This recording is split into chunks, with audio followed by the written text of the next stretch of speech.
Well, good morning and welcome to not a theme park video today, but a water park video, even though I am at the Dollywood property and you may be able to vaguely hear the whistle of the Dollywood Express from way over there in the background, but I'm actually parked in the Splash Country parking lot today, Dollywood's water park that is, well, right next to the dry park, really. Just the massive parking lot complex spans the distance between the two parks, basically. Unlike some other parks, Dollywood's water park and theme park are two separate admissions and two separate season passes, though you can get a combo season pass, which is what I did. And then I ended up being in Knoxville this summer working an internship, so it worked out pretty well. Although we are on like the second or third week of June, and it's, you know, my first time actually coming, so I would say to see the water park experience I'm going to get to have the rest of the summer, but maybe not, because there are only so many weekends in the summer, and they're booking up fast. But I did want to make sure I could go ahead and visit Splash Country, because I haven't been here in quite a long time, and actually have not done a video on Splash Country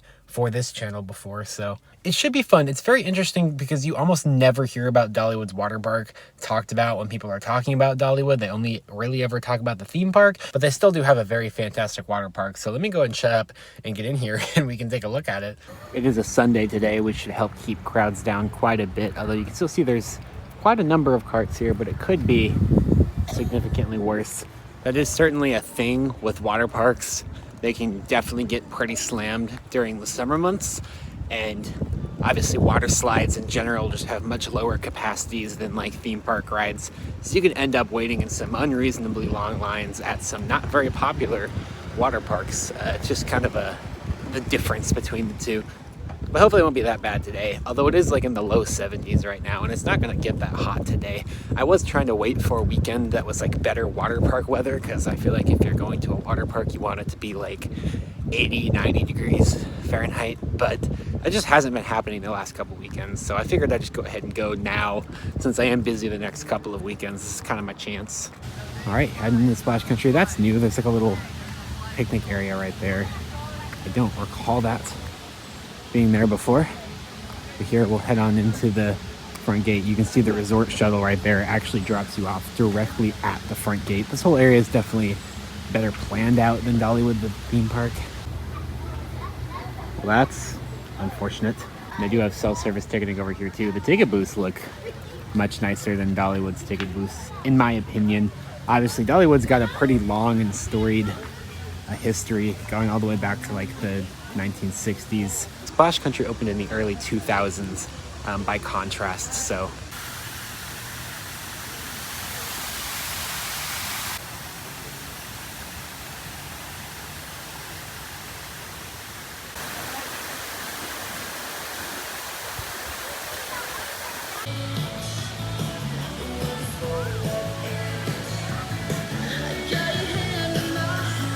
Since I haven't covered this park on this channel before, I'll just give you a quick little tour. So right when you walk in here around the corner, there's TailSpin Racer up here, which is their new, this opened in 2017. It's the newest slide in the park, which I guess tells you something about the investment this park gets compared to the theme park, how fast the theme park's expanding, and this hasn't gotten a new slide in 7 years now, and it's opened in 2017 again. But it's a modern mat racer from Whitewater. Pretty much everything else in this park is a pro slide. So this is certainly interesting to have a different manufacturer. And then there's like a restaurant up here, and that's about it right at this entrance. And yeah, that's the path where you actually come into the park from the parking lot. So that's probably my favorite part about this, is how well they do this entry, where you're kind of walking down this path into the woods, and then you enter the water park. You really can't see any of it until you're in it, and then it feels like you've kind of just entered a completely different world here in the woods. I think they nailed that way better than the theme park did. It is starting to rain a little bit, but hopefully there's no thunder. But anyways, as you proceed down into the park, there are the main changing rooms, canopy rentals, all that kind of stuff, time saver, and then you can head down this way. It is very cool how you kind of cross over the lazy river, like loops around this middle section of the park. So in the middle here, this is kind of where most of your merchandise area is going to be. There's Campsite Grill, which is the main largest restaurant in the park. Right there, entrance to the lazy river. On the right there, Downbound Float Trip. Oh, it's gotten a new sign since the last time I'm here. That's cool. And there you can see one of my favorite aspects of Splash Country. You can see some slides up there above the waterfall. They've got a lot of stuff that's kind of built onto the hillside over here, so definitely gives the park some fun layers. Most of this was all built out when the park originally opened, so they kind of had a chance to master plan everything, which leads to some cool interactions between slides, as you can kind of see here. And some of the newer slides, unfortunately, are just in towers. They don't look bad, but it's definitely not as nice as most of the attractions that were built with the park originally. You can definitely tell a difference in design philosophy. Anyways, once you cross the lazy river back again out of that like central area, then you're here face to face with the wave pool. It's actually surprisingly crowded today. But here's the wave pool. There's some more stuff around here, like there's an ice cream shop. I think there is kind of a quick service restaurant with some decent options up here as well. I'm gonna go ahead and do this. If you do have a souvenir mug from the dry park, you can use that in the water park as well, so that's definitely nice. Then as we head on to the left of the wave pool, to the north, this is pretty much all stuff that was added after the park originally opened, like this whole section down here. Like here's Big Bear Plunge. Yes, before we had Big Bear Mountain, the water park had Big Bear Plunge, but this is definitely one of the most thrilling slides in the park. It's short, but you kind of come around that corner up there, and then you have a pretty massive double down into that splash pool out there. It's kind of a hike back out, unfortunately, but still a fun slide. And you can definitely see as you come down here this way, the theming's just not as good as it is kind of in the front area of the park. I don't think the area by TailSpin Racer looks all that bad, but they definitely, you know, there was less care put into the theming as time went on. Although some of this is pretty nice. And coming up on the left, which I'm sad about, is RiverRush. You saw that sign when we came in that RiverRush is closed today for technical issues. Sometimes we'll see rides reopen like halfway through the day that weren't necessarily expected to, but I don't even see it powered on right now, so I'm not holding out hope. But anyways, this is a Pro Slide Hydromagnetic Rocket water coaster. One of my favorite slides in the park, if not my favorite slide in the park. So I'm very sad that I won't get a chance to get on that today, but that just means I'll have something else to do if I come back another day this summer. But yeah, it's pretty cool. It's like down in the ravine there, over like an actual little creek, which is a fun little touch. Fantastic setting for a water coaster down in that ravine. And yeah, those rides are always fun. If you haven't done one of these before, basically they use, in some cases, water jets. In this case, linear induction motors, so magnets, to propel you kind of uphill, up these uphill sections, and actually give you some air time on a water slide, which is always a lot of fun. And you'll see there's even like a lift hill over there. But I do see some people working in the station down there, so maybe they'll get it back open later today, but I'm not holding that hope. And you can see right back there is Dreammore Resort, one of the park's first on-site hotels. And Heartsong's not that far that way. They're kind of right up against the water park. So I know it was mentioned to us at Smoky Mountain Coaster Fest last year that it was at least discussed in management, possibly those resorts having their own Splash Country entrance back here, since you could pretty easily, not just pretty easily, they are right there. You can just walk right into the water park from those resorts from a back gate here.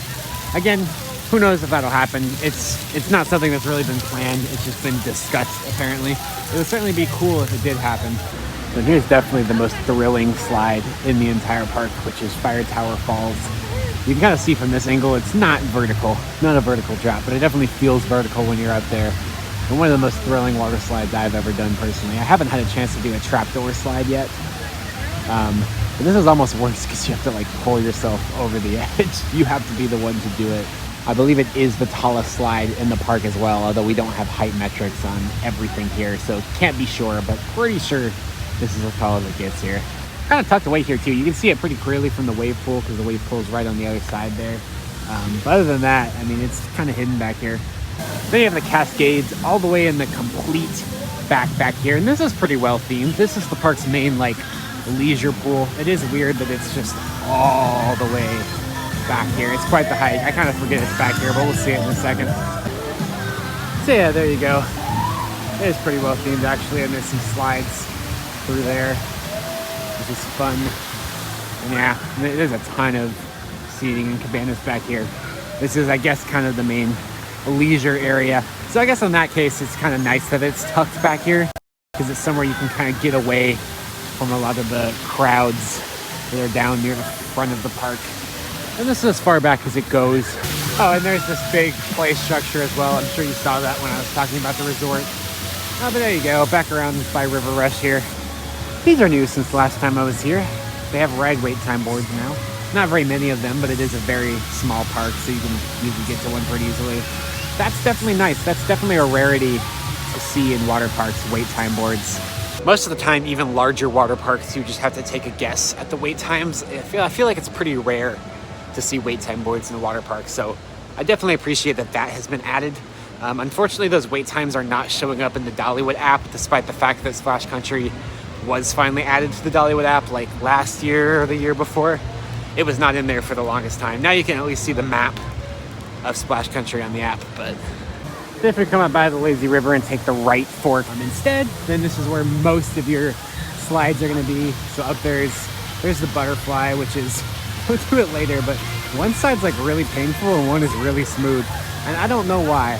This is definitely the better of the two forks in my opinion, just because, not necessarily because the slides are better, but I just like how they're integrated into the terrain much better and they interact with each other much better. I don't know, it just seems like the nicer section of the park. There's SwiftWater Run. That's almost always the longest wait in the park. You have a much more chill family raft slide here, although it's more intense than it looks, but it's certainly not as bad as the Big Bear Plunge all the way over there. Then up here, there's like two other mat slides that are way back here. There's a mat racer in the very back that's been closed almost every time I've been here, so we'll see if it's open today. And then there's Mountain Twist, which is kind of a unique mat slide.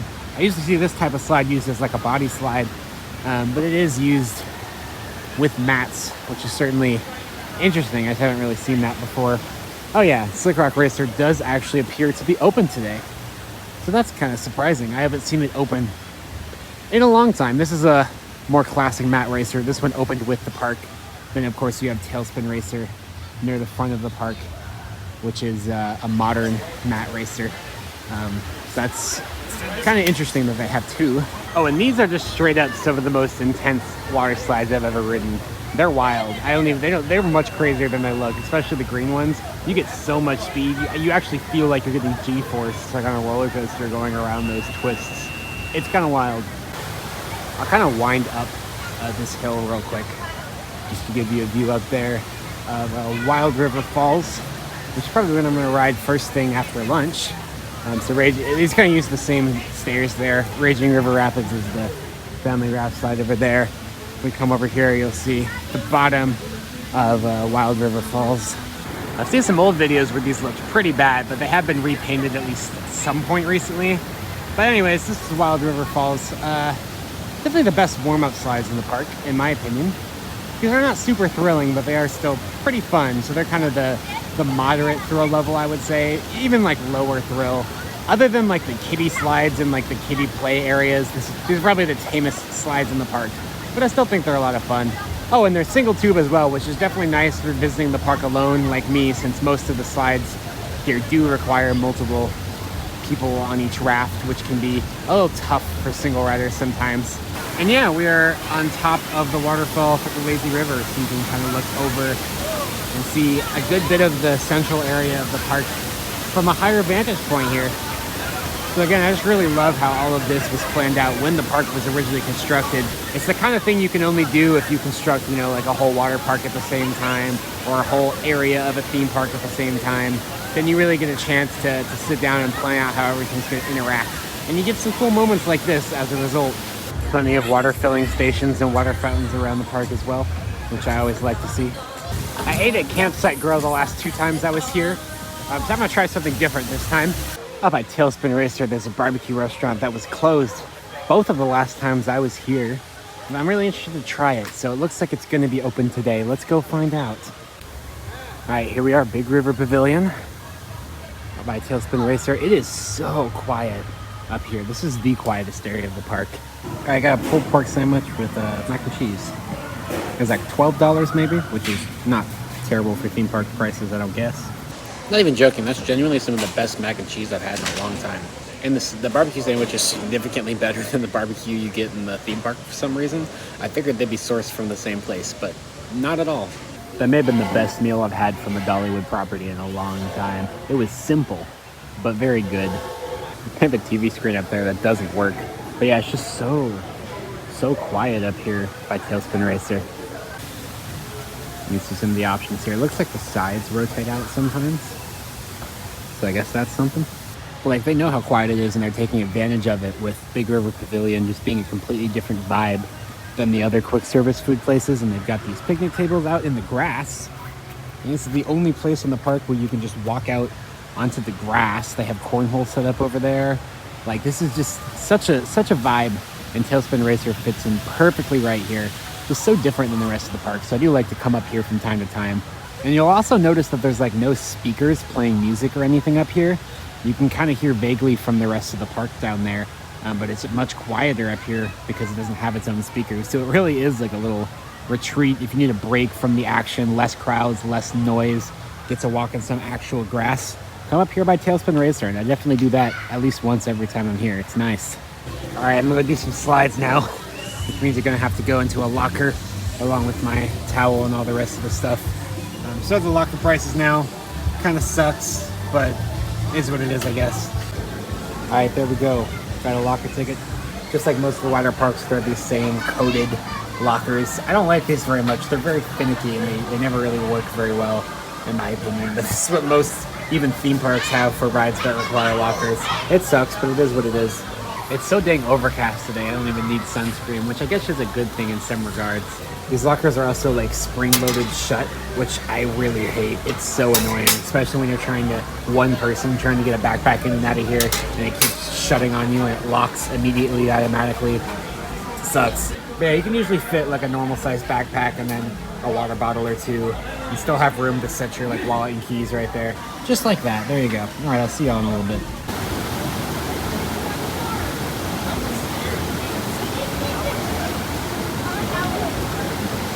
All right, so I just went 4 rides on Wild River Falls all the way up there. 2 on the yellow slide and 2 on the orange one. Unfortunately, the green and the blue are closed right now just because the crowds in the park are a little lower. It has to be pretty dang crowded for them to open all 4 sides. They pretty much always run it at half capacity, so just the orange and yellow today. So I wanted to get a mid-afternoon sweet treat. You can see this right here used to be a beaver tail, but it's now Ned's Bear Paws. I guess they wanted to get away from having to pay the license for the actual Beaver Tails brand name, but it's still pretty similar. They have a lot of the same flavors for the dessert stuff, but they actually have like meal stuff too, which is interesting. So yeah, these are comically enormous. Wow, this would just be my dinner at this point.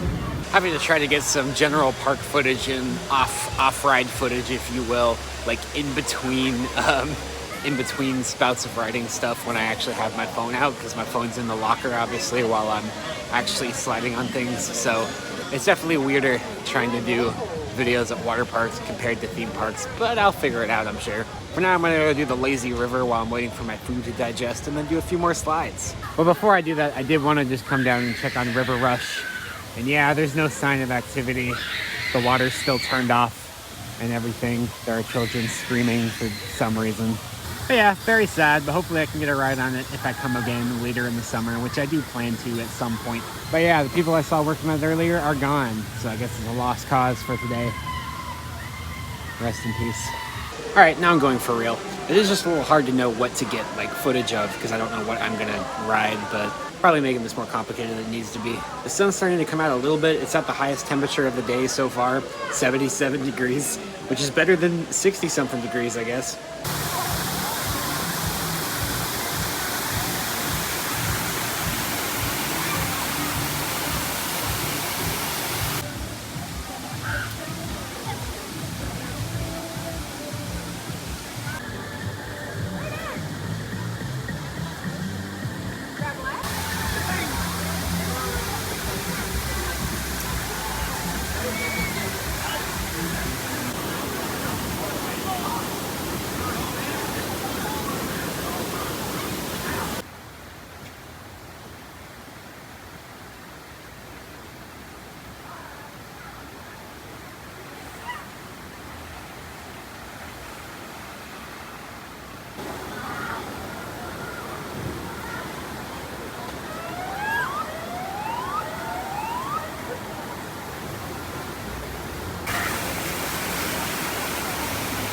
All right, I just did 2 rides on Downbound Float Trip.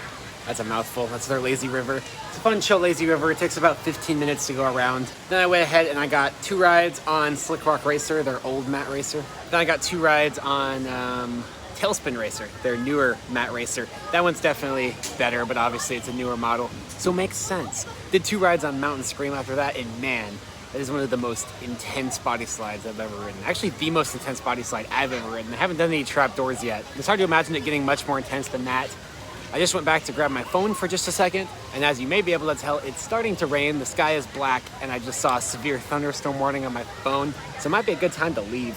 I was thinking about leaving in just a second anyway, just grabbing dinner and heading out, because, well, it's just not the greatest water park weather. I have some other stuff I want to do tonight before I have to be up stupid early to go to work tomorrow, and just thought I'd save the rest of the slides until I come back later in the summer and get to experience more water park appropriate weather, considering it barely even broke 75 degrees today, and hopefully RiverRush will be open then. So for those reasons, kind of wanted to save everything else for another visit later in the summer anyway, but it looks like this visit's about to get cut short anyway.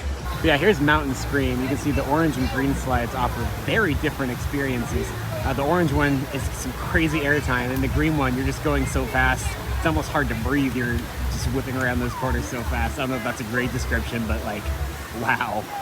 Unfortunately, they are both starting to get a little bit rough since last time I've ridden them. They used to be pretty dang smooth, but now, especially on orange, green wasn't as bad, but on orange, it definitely starts to hurt your back a little bit.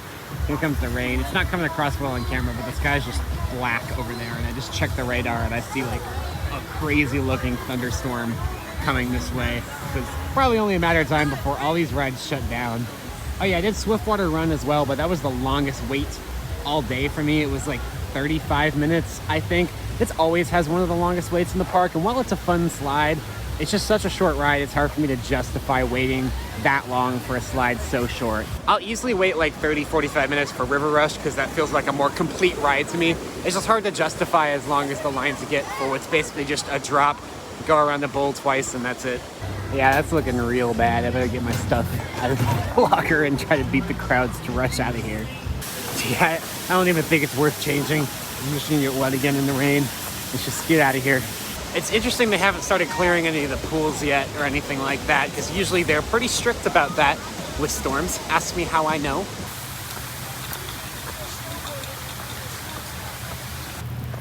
Rain's picking up.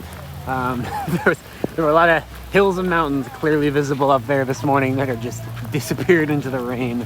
I just slipped a shirt back on, so I'm not that guy driving around shirtless. But this is incredibly funny to me because this is my 3rd time at Splash Country, and both of the other times there was also a random pop-up thunderstorm in the middle of the day. So I kind of figured, even though there was no rain in the forecast, it's probably going to happen. And here we are. But yeah, it's all right because I was already planning on leaving early anyway, and hopefully I'll come back later this summer and have a more interesting vlog from a day that's more water park appropriate, and I can ride RiverRush and all that stuff. Next time I come, I want to try to ride every slide in the same day. That'd be fun. As long as it's not too crowded, it should be possible. So yeah, very short day. I don't think I really mentioned, I didn't get here till like decently into the afternoon, and now I'm leaving around 5:30, so about a 4 or 5 hour day, but that's all right. This isn't really a good angle and you can't really see out the windows, but this parking lot does not have good drainage, so it is just like flooding. There's just waves of water like literally crashing into the you know, like the concrete things at the end of some of the parking spots over there. Yeah, you can't see it, but it's just hitting those and just splashing up like the rapids on a River Rapids ride. A little spooky trying to get out of here. It was some pretty high, fast moving water at one point.